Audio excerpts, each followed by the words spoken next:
ถ่ายหน้ารถแบบนี้โอ้ตัวมาพี่เขาจับมันจะเห็นนอนจะเห็นมันบังอาเลนตาเด้อพ่อแม่พี่น้องอาเลนตาจอร์เจียเด้อเมืองใหญ่ขนาดพ่อแม่พี่น้องนี่ถ่ายให้พี่ให้น้องพี่น้อง FC เบิ่งกล้องจัง ติดตามนะบิวดิ้งพ่อแม่พี่น้องเมืองใหญ่นี่ล้นหลายขนาดที่ไปไหวเลยจ้ะตอนนี้คือบ่มีเลนคือว่าเลนช่องคันไหน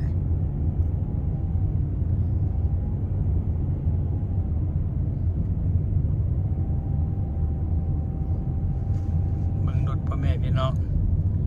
ตอนนี้ไปหอใจอยู่อนันตาอยู่พี่น้องสนามบินต้องสำนานได้ขับรถ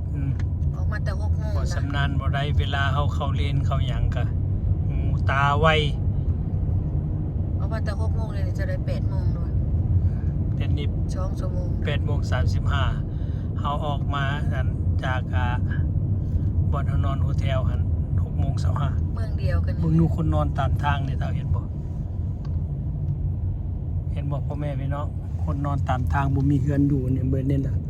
เขานอน เมืองใหญ่เมืองยังสะดวกกับ I need to get out.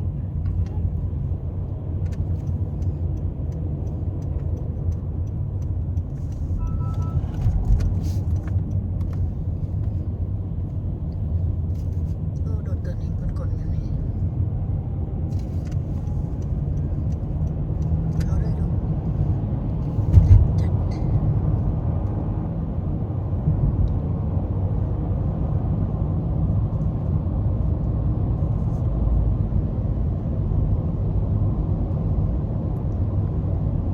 ิดตามเด้อพ่อแม่พี่น้องเป็นอาหารตา พูดเล่นรถคันนั้นบอก ผู้ใดมาต่างประเทศเนาะผู้ใดบ่ทันได้เห็นก็เบิ่งในคลิปนี่เด้ออาเลนตาจอร์เจียสหรัฐอเมริกาโอ้ยค่อยเด้อันตรายสุดๆเด้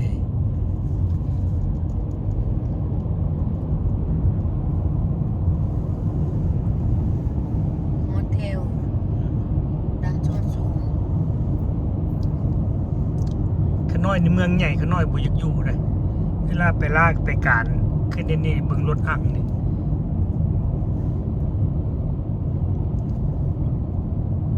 เบิ่งรถนี่ปานเส้นข้าวปุ้นนี่แหละพ่อแม่พี่น้อง เห็นอยู่ในแวนมันบ่ได้เบิ่งหน้าเกาะมันจังมันเห็นจำไหน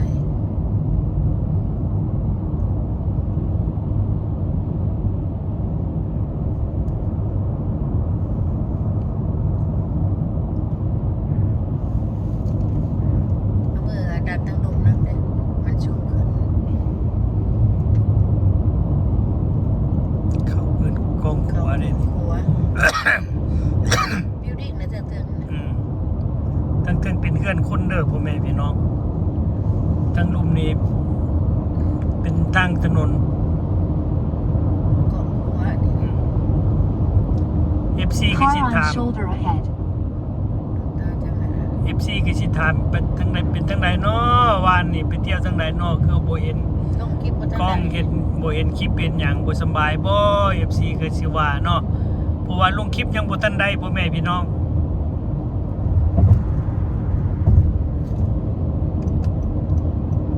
เอาว่าพี่เนี่ยก็แน่รถบ้านได้แล้ว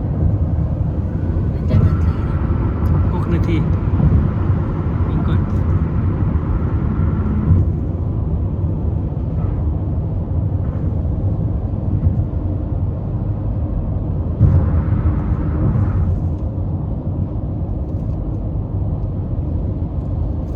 เมืองใหญ่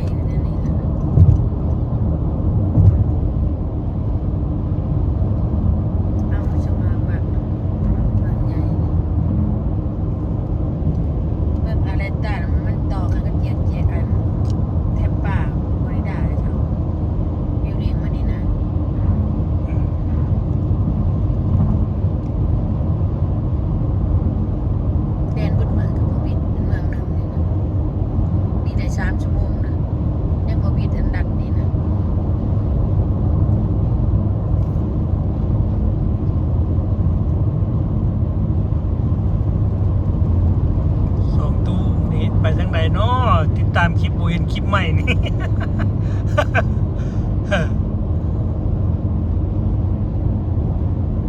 เอาโอเคเด้อพ่อแม่พี่น้องอยู่ดีมีแรงติดตามคลิปต่อไป